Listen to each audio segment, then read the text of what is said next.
এ পচা, হ্যাঁ ভাই। এ মেয়েটাকে রে, কি সুন্দর দেখতে রে মাইরি। আমার মনে তো দাগ কেটে দিয়ে গেল। ভাই ওইটা উত্তরপাড়ার টনি চাচার মেয়ে। কি বলিস? তাহলে তার শ্বশুর বাড়ি বেশি খোঁজাখুঁজি করতে হলো না রে। আমি তো ভেবেই নিয়েছি আমার বউ হলে এই মেয়েটাই হবে। ভাই ওই দেখো তোমার হবু শ্বশুর মশাই আসছে। ও চাচা, একটু শুনুন। হ্যাঁ বলো। চাচা, আপনার মেয়ে তো অনেক বড় হয়ে গেছে, তা বিয়ে টিয়ে দেবেন নাকি? আমার মেয়ে বড় হোক বা ছোট থাক, তাতে তোমার কি? আসলে আপনার মেয়েকে আমার খুব পছন্দ। আপনার মেয়েকে বিয়ে করে আপনাকে আমার শ্বশুর বানাতে চাই। কি? তোমার মতো একটা বগাটি ছেলের সঙ্গে আমার মেয়ের বিয়ে দেবো? তুমি ভাবলে কি করে?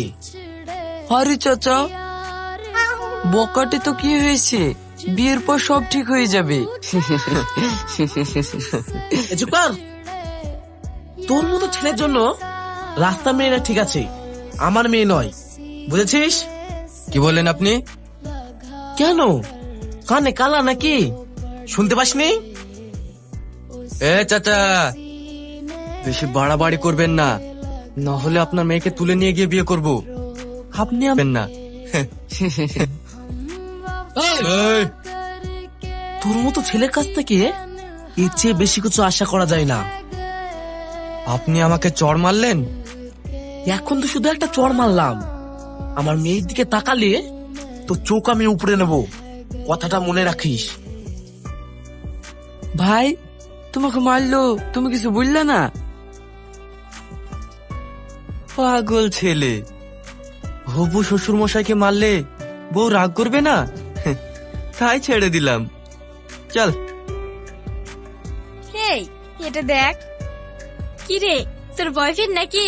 আরে না না, ফেসবুকে ফ্রেন্ড রিকোয়েস্ট পাঠিয়েছে। দেখিস, বেশি ফেসবুক চালাসনি।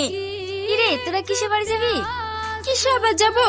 আমাদের তো আর তোর মতো বয়ফ্রেন্ড নেই, তাই বাইকে যাব। আমরা টোটোতে যাব। তাই নাকি? তাহলে চল আমাদের সাথে। তুই কি ডাল আছিস? একটা বাইকে 4 জন কিভাবে যাব? তোদের দুজনাকেই তো আছে না। এই সুরাইয়া, তুই যা। তাহলে তুই? আমি টোটোতে চলে যাব। ঠিক আছে? ভাই যাও, বিয়ের প্রস্তাবটা গিয়ে দিয়ে এসো।